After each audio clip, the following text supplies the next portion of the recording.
बुलंदशहर में सीएम ने 208 करोड़ की 104 योजनाओं का लोकार्पण किया। 424 करोड़ की 152 परियोजनाओं का शिलान्यास किया गया। सीएम बोले, यूपी की बेटी पारुल चौधरी अनुरानी ने एशियन गेम्स में दुनिया में यूपी का नाम रोशन किया है। सीएम योगी ने ऐलान किया कि एशियन गेम्स में गोल्ड मेडल पाने वाले यूपी के खिलाड़ियों को 3 करोड़, रजत पदक जीतने वालों को 1.5 करोड़ और कांस्य पदक जीतने वाले खिलाड़ियों को 75 लाख रुपए दिए जाएंगे और साथ ही नौकरी भी दी जाएगी। आप सब जानते हैं अपराध और अपराधियों के प्रति हमारी सरकार की जीरो टॉलरेंस की नीति।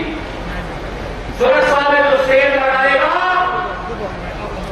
उस व्यक्ति को फिर कहीं भी जाएगा पाताल से ढूंढ निकालेंगे उसको, और पाताल से ढूंढ निकालने की कार्रवाई लगातार चल रही है।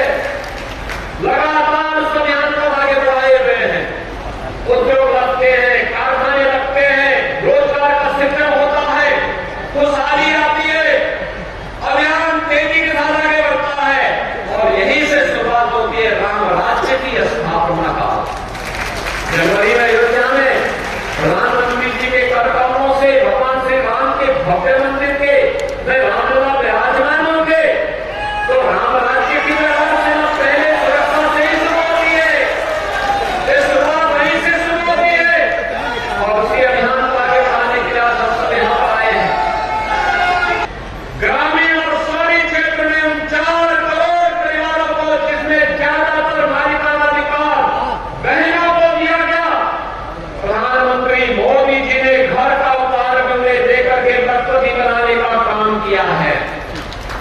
उत्तर प्रदेश में अब तक 55 लाख बहनों को एक आवास उपलब्ध कराया जा चुका है।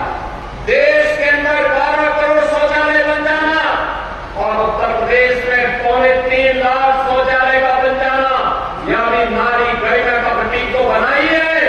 साथ साथ स्वच्छ भारत मिशन के अंतर्गत तमाम प्रकार की बीमारियों को समाप्त करने का एक माध्यम भी बना है और उन्हीं योजनाओं को प्रभावी ढंग से प्रदेश के अंदर जब डबल इंजन की भारतीय जनता पार्टी की सरकार को आपका आशीर्वाद प्राप्त हुआ, प्रभावी ढंग से इस सरकार ने लागू किया है, भाजपा की सरकार ने लागू किया है और उसी के प्रति कृतज्ञता